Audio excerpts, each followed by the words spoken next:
Goodness gracious, I believe we're actually live this time. All right, it worked. Tried this once before. Tech stuff totally did happen. Now it's working. Welcome to the couch with a card and board. This is a special new segment where we hang out on the couch together and we talk about games and stuff, things that we like. So last night was one of the best nights of the week because last night was game night and I was privileged to play with some good friends of mine, Logan and Sean. We got to play a game called Xia, Legends of a Drift System. That's Xia. So if I'm being fully honest, your guess is as good as mine as to how that's actually pronounced. I am going to go with Xia. But Xia, Legends of a Drift System is what's called a sandbox game, which basically means there's a space where you get to kind of play and do things the way you want to within a game. You don't see that as much in board games as you do in video games. But Xia is a space exploration kind of game where you each have your own little plastic spaceship that has its own stats and abilities. You're exploring space, flipping over these tiles on an ever-expanding galaxy board. You can be a pirate. You can be a smuggler. You can be a bounty hunter. You can be a legitimate cargo runner. You can be an explorer. There's a lot of just fun, different ways to play. And it's so customizable because you actually get to buy little cardboard bits that say how good your engine is. And that determines if you get to roll a bigger die that lets you go faster, or better blasters that let you shoot with bigger dice, hopefully doing more damage. I like that game a lot. I really do. It is technically a roll and move where you're rolling dice and moving around a board, but you get to move in any direction you want to, explore where you want to, do what you want to. There's admittedly a good amount of fiddly little rules in it. It's a game where even though I've played it a handful of times, I find myself reaching for the manual, checking the specific deets on the case of, how do, ice comets work specifically. But that said, the level of fun that it offers is well past the level of fiddle involved for me, which that's a concept. And since we're on the couch, we can talk about, these different concepts that we want to. There is a balance scales in my mind when it comes to board games. And on one side is fun, and on the other side is rules. And as long as you're having enough fun, you can put quite a lot of weight on that rules side. But if the fun is enough and it outweighs the fiddliness of the rules, it's a worthwhile experience. I have a number of games in my collection at this point that on that side of the scale that is fiddle and rules, the fun, well, it's a lot of weight. It's a lot of weight on that side, but the fun that it offers is enough to justify it. Some with like blinding satisfaction, like just passes that scale test with flying colors. Food Chain Magnate is one of those, in my opinion. The rules on that one actually aren't even that complex. It is more rules-y than some other games I own, but holy cannoli, the experience that box offers. And a perfect example, in my opinion, is indeed the mighty Twilight Imperium 4th edition. And if those words don't mean anything to you, that's fine. Don't you worry about it. There is a game that is famous for being oh so long called Twilight Imperium, and I did not want to play it for many years because it just had a reputation for being a whole lot of rules, really difficult to learn, and taking an entire day to play. And, someday I'm going to do a video about it because it is such a shibboleth, a touchstone of this hobby. Even for those who don't play it, you're aware of it. If you're into this hobby, you're just aware of its existence and its kind of mythos around it. Then, well, spoiler alert, like I said earlier, I love that game. Credit where credit's due to the British gents on the YouTube channel Shut Up and Sit Down in their review of Twilight Imperium 4th edition. Something that really caught my eye was when Quentin Smith said, you don't get 4 editions of a game for just being big and long. You get 4 separate editions of a game for being really good. And that one gave me pause. I had to stop and think about that, and it got me more and more curious. And holy cannoli. I'm tangenting. This is my first time doing the live format, which is fun and exciting. I'm having a good time. It's kind of nice.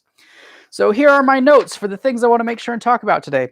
Before we get into the different little segments, I just want to give a quick shout out to the folks over at Band Pass Design. This is a company that makes custom board gaming tables, as well as some really beautiful shelving units. This is a high class establishment, and they sent me this lovely dice tray as a thank you. Well, I should say not as a thank you, as I won a drawing on their Discord channel, but I just wanted to thank them. That's what I'm trying to say. Thank you, Band Pass Design. This is a 100% bamboo dice tray with velveteen inside, and I like it a lot. It's a beautiful, classy little piece, and I've already been enjoying it, and I plan to continue to enjoy it. So thank you, AJ. If you're newer to the hobby, I could not in good conscience talk to you about why you should want a board gaming table, because it's admittedly it's something you just don't need to worry about. You can play on a standard table. That said, if you would like to really heighten the experience, playing on a board game table is pretty neat and has features that make it appealing. We can talk about that one on another day. But I just wanted to say thanks, and I'm enjoying my dice tray. So first thing I want to talk about is games that I have played recently. We already talked some about Xia, which is what I got to play last night with some good friends of mine. And man, I keep coming back to that one. I am a sucker for outer space and exploration and just that sense of immense possibility in that, that thematic world of exploring space and finding planets and strange things and who knows what's going to happen. Love that stuff. Big fan. And Xia offers that in a way that, for me, few other board games have touched. Just this sense of possibility and openness. And to be fair, it is... I would also use the words goofy and zany with Xia, because a lot of it is dice-driven. And dice, just by nature of what they are, can create some pretty kooky situations. Things that seem really unlikely can just happen because that's how the dice went. Or things that should seem really likely don't happen because that's how the dice went. And last night we had some rough rolls. We had some very rough dice rolls going around the table. There were some good ones, but we had a impressively bad statistical curve going on with the way the dice were coming up, and that honestly made it a more entertaining experience in a lot of ways. So, and just to give you a taste of how goofy and dicey this game can get, one of the dice you can use is a 20-sided dice, and anytime you roll a 20 on it, just pure luck, you get a point towards winning the game, which is kind of bonkers in a game that you're trying to accomplish objectives and trying to accomplish, shipping cargo cubes or, fighting space pirates. The idea of just, oh, the dice went so well, I get a point. It speaks to the design. Man, welcome to live, where I don't get to say things over and over until I do it well and then edit out all the rest. It speaks to the design philosophy of the game. There's a level of kookiness and goofiness allowed in there. Kind of a very 80s board game design influence in a way. But man, it's a fun balance of oh, well, it's dice, and what am I going to do? I'm going to enjoy myself. And still feeling like you have a lot of really cool decisions to make to create the kind of experience you want to have. So good. Let's move on down. Let's talk about a different space game. I recently had the pleasure of getting introduced to a board game from publisher Rio Grande Games called Beyond the Sun. Beyond the Sun is, I believe, the newest offering from that publisher, and the first print run sold out, and it has been nigh impossible to get until just recently. I believe it came back on Amazon a day or two ago. I don't know if it's hit retailers again, brick and mortar retailers. But Beyond the Sun. All right. This game, it is a space game indeed. Zaya is one that had a lot of theme and, art and goofiness and exploration and little plastic spaceships that are painted, and it's colorful and it's bright and it's great. Beyond the Sun, the art is very minimal, kind of spare. The board itself, I wouldn't call it unattractive, but I don't know that I would call it attractive. I do think it's cleanly laid out and designed well in terms of being clean and legible. But it's not an eye catcher. And the majority of the board is just taken up with cards with text on them. And you're building what's called a tech tree, which, if you have had that experience in other games before, there are low-level technologies that are available to you. And as you start researching those and gaining access to those, you can then research higher tier technologies that, ideally are cooler and allow you to do more impressive, more involved things. And that's at least 50% of this game is just building this communal tech tree on the board and choosing which branches of this tree you want to go up. And then the other portion is a little area control, which is essentially, I'm putting my pieces here and this is now my little planet. And you can come and try and take it from me if you want. What this game does extremely well is it creates a sense of progression that is like just satisfying. So satisfying. As you are researching these little branches of this tech tree, and the options for what you can do on your turn continue to expand. When the game begins, you have a list of like 5 things you can do, and you choose to just do one of them on your turn. But as you're researching this tech tree, more and more options open up, and you can do things more effectively. You're building up your own little pool of resources to be able to do more things. The sense of progression and accomplishment that this game creates, it's delicious. So good. This is definitely a more intellectual exercise sort of game, as it's largely based on a lot of reading and choosing, which, maybe it's not the flashiest, but goodness gracious, just the experience of it and the dopamine hits that come from last time I did that. I had to spend 3 ore and, 2 of my people to be able to do that. This time I'm only spending 2 ore and 1 person, and I do it even better.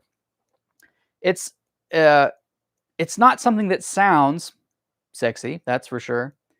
But in finally getting to play it, because I'd been hearing about it, when I finally sat down and had it taught to me and had the experience of playing it, I just kept thinking as the game went on, I like this. I like this. This feels good. I'm enjoying this quite a bit. And after playing it the one time, I started on the hunt to see if I could get a copy for myself. And luckily, I was able to find someone who was willing to part with a copy used. And I got a pretty good deal on it, and they'd only played it once or twice. So it's in like new shape. And now I have it. And you know what? I've played it 3 times since then. And I still think that same thing as I play through it. I just keep thinking, I like this game. I like this. And that feeling of progression and accomplishment and just growth, it's delightful. It's really solid. I like it a lot. So I would definitely recommend it. I may do a video on any of these things at some point, but this is just me talking about what's been going on with me recently. Other game I played recently, the last one I'll talk about for today, is a small card game called Spicy. This is a little bluffing game, which if you've watched other videos on this channel, you may be aware that I definitely have a soft spot for small box bluffing games, namely Coup, and the kind of experience it can create. Spicy, I believe the story going on in there is that there were the 3 jungle cats who were always fighting for dominance. It was a tiger and a jaguar and a leopard, I want to say. And they got tired of fighting for dominance, so they decided to have a spicy food eating contest instead. But they're also cheating, I guess, and that's why there's bluffing involved. The cards in the game have this lovely reflective gold foil look, and the art is wonderful. It's a fun, stylish presentation where low number cards, show one of these jungle cats being introduced to a particular spice, either wasabi, chili peppers, or ground pepper. And then as the numbers get higher, it shows them eating it and beginning to notice the effect until when you get to the number 10, the highest number, they're breathing fire and water and snot is draining out of them. But it's also this very like stylized version of that idea. It's pretty great. And it's a simple bluffing game with simple rules. The biggest difference between it and Coup, to me, and there's more than just this, but the biggest and most interesting difference is that when someone bluffs, they're lying about one or the other or both things. That didn't make any sense. The cards are numbered and they have a suit. So you have to say what number and what suit you're playing when you play cards. You could be lying about the number, you could be lying about the suit, or you could be lying about both. But for someone to call you out as, I don't buy it, I think you're bluffing, they have to choose what it is you're bluffing about. They can't just say you're bluffing and flip the card and see if you were telling the truth. They have to say, you said that was a 8 wasabi. I don't think it's really an 8. And the thing is if it was an 8, you told the truth about the number, but you were lying about the suit. They picked the wrong thing. You still get away with it. That just makes the tension and the stakes feel a little bit higher when you're trying to call someone's bluff. It also makes you a little more gun shy to call someone out and be incorrect because it just feels more likely that you'll get it wrong. But it's really fun art, and it's an easy to learn, fun bluffing game. I'd recommend it to most anybody. Next thing I want to talk about is just some games that have been on my mind as games I would like to play. And I think I'm going to try and rein it in and be a little more concise just about what we've been talking about here. But a game that's been on my mind more recently is called Ghost Stories. Now, this is a cooperative board game from I'm not quite sure how many years ago, but it is an older game at this point. There's actually even a new version of it out that's called Last Bastion, which is a slightly altered version of the game, but the biggest change is that it's no longer set in a small town in the mountains of Asia with monks, which is what Ghost Stories is. And Last Bastion is medieval, and it's a castle and knights and stuff like that. Fantasy, generic fantasy. But yes, in Ghost Stories, you are 4 Taoist monks, and you are trying to defend this tiny, tiny village where the ashes of the evil Wu Fang have been hidden away from the onslaught of just these demonic, ghostly hordes that are coming in. Turn after turn, more and more ghosts are showing up. And it's, like I said, it's a cooperative game. And it creates, for me, almost perfectly one of my favorite experiences that you get in cooperative games, which is this feeling of there's no way we can do this, and feeling the weight of it, but feeling like you got to keep trying anyway. Not feeling like I want to give up, there's no way to do this, but just it feels like what you're looking at is so big and insurmountable because the ghosts just keep coming. Every turn, more and more bad things are happening. And how bad the different ghosts in the game are varies quite a bit from, okay, I can go handle him pretty readily, to, oh, that one's going to be really tough to kill, to a couple really particularly nasty ones that have bad effects that prevent you from using some of your special abilities. That makes you just feel kind of crippled and hobbled, and you're going around the board way more slowly. The tension in that game is so good, so high, so thick, and I love it. It is very difficult to actually win. Playing with friends, we have won a handful of times, but those wins feel so sweet because of how tricky it is to actually get through and pull it off. And it sits on my shelf, and it's been a minute.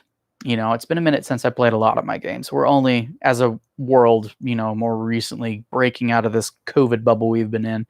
Luckily, I'm in a place where a lot of people are getting vaccinated, and I was able to get mine a good while ago. So the amount of games I'm getting to do in person has been going up, and I feel great about that. I'm very grateful. But I have been thinking recently, man, I want to play some Ghost Stories. Such a good game. Such a good game. One of my very favorites. Potentially my favorite co-op game of all time. Now, this next one, I have a very special place for it in my heart, and it makes me laugh every time I talk about it because my wife really just doesn't like it. And it's a game called Talisman. And I've mentioned Talisman a couple times in some more recent videos. Well, I should just say in my videos. Talisman, by some, has just been dubbed Fantasy Monopoly because you're just traveling around the board, rolling dice, going around and around and around. But the difference with Talisman is that, one, you actually can move either direction around the board every time you roll. No one's buying up properties and making them terrible for you. But it's like it's very 80s fantasy. Very, very throwback 80s style fantasy art and the things that you encounter. But you're going to spaces, you get to see what's written on the square on the board that you're considering going to. You roll a 3. If I go this way 3, I'll go to the forest. If I move the other way 3, I'll go to the village. And it tells you a little bit about what could happen. But then there's drawing cards when you get there, and you might encounter any number of different sorts of fantasy creatures. Most of them are bad, but how bad they are varies quite a lot. And you might want to run away from some of the big bads and wait until you get stronger and have better swords or better weapons to go back and fight those things. This game is long. This game is very, very luck-based. One of my good friends, he has dubbed it the category of a beer and pretzels game, which to him just means hanging out, chatting with friends, eating snacks. And this is more of a vehicle to just give us something to do while we're talking and hanging out and laughing together, which, those games can be great. This one is longer. It can be 2 to 3 hours if you've got, the full complement, I believe, of 6 players playing. But one thing that I really like about it is that every character basically sets out on this quest to become the hero and win the game. And not everyone's gonna be the hero, but everyone hopes that they are. And it's really fun to see the different stories that get created just by the dice and the cards for these different people. You're gonna have one friend in this game who has rotten luck, and they get turned into a frog a couple times. And it's really funny because when you get turned into a frog, you literally replace your game piece with a little plastic frog. Your movement's terrible and limited, and you can't do a whole lot. And you just kind of have to wait for it to wear off. And it's really just funny to laugh at that person. I don't want that to sound mean-spirited, but there are games where that's a feature. And if you go into it knowing that's what you're getting into, which is a whole other topic that I'd love to talk about at some point, is an awareness of the type of experience and just agreeing upon it. That's what games are. It's a social agreement to shared behaviors and rules and just engaging and having an experience together that you're creating out of, your respective perspectives and imaginations and the rules that the game creates. I'm tangenting a little bit. Talisman creates stories. It creates fantasy stories. Not all of them have happy endings, that's for sure. And it's kind of interesting to see, people who rise to power, but, they get taken down by a dragon. They get knocked back down a couple pegs. It really looked like they were going to be the hero, but it doesn't come back. And when I play this game, to me, it feels like a little bit like I'm having memories of some 80s fantasy movie from my childhood that I can't quite remember, but I feel like I'm living it a little bit. It's very immersive. The theme is very, very thick and very evocative in this game. So if you want to get involved and have this fantasy experience and feel like you're in it, it creates that feeling pretty darn well. The last game that I wanted to talk about is a game called Nemesis. I'm going to set my notes over here. Nemesis is essentially the board game for the movie Aliens unofficially. And Nemesis has been so successful that someone else made Aliens, the board game, I think, just to try and capitalize on that train, because Nemesis is real good. Nemesis is from publisher Awaken Realms. This is a big box game with big chunky alien minis, and it is tense. The game begins cooperatively, but as it evolves, there is high potential for there being traitors in your midst, or people having specific objectives that are contrary to other players' interests. For example, you might have an objective card that says player 3 must not survive. That definitely shifts it from co-op to suddenly I have it out for so-and-so. You're on a spaceship. You wake up from a medically induced coma and classic space trope. You don't remember who you are or what's going on exactly. You don't remember the layout of the ship. So you have to go around and explore the ship. You have to make sure the engines are working. You have to see where you're actually going. Make sure the ship is pointed at Earth. You have to check and see if the different ship systems are working and maybe try and repair them. And people have different objectives that they're trying to accomplish that are secret.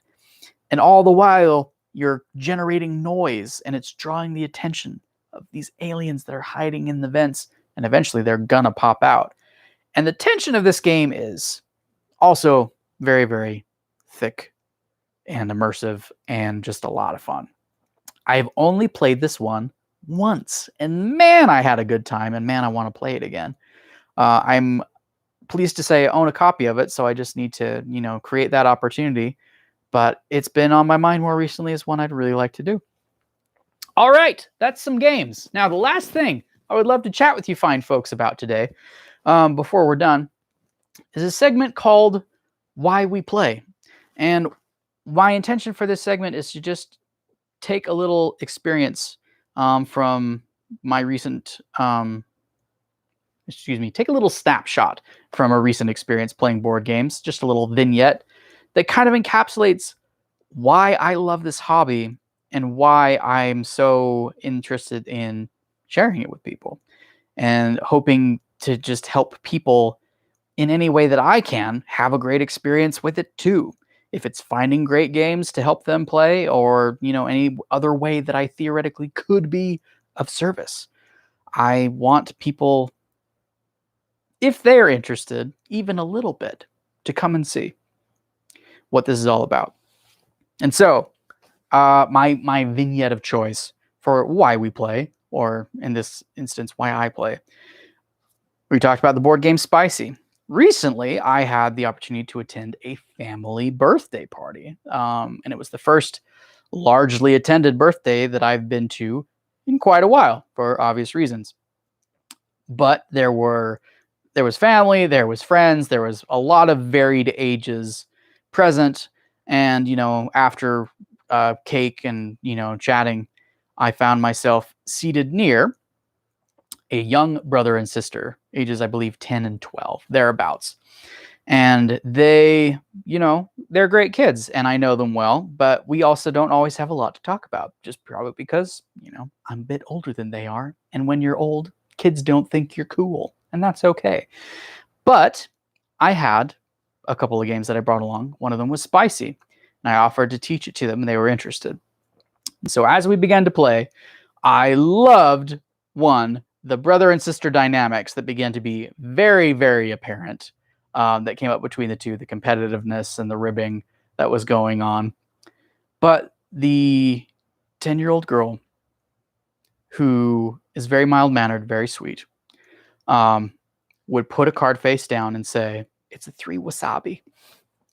And I would give her a look as if to say, "Oh, really? Is it?" And this sweet, mild-mannered child would then give me this poker face in return with a subtly raised eyebrow as if to say, you can check it if you want. And just the level of laughter, it cracked me up repeatedly. And then because I would crack up, it would crack her up. And the level of just fun and interaction that we were able to have because of this vehicle that provided us an excuse to spend time together, to interact directly, and also created some really fun social dynamics. We had a great time.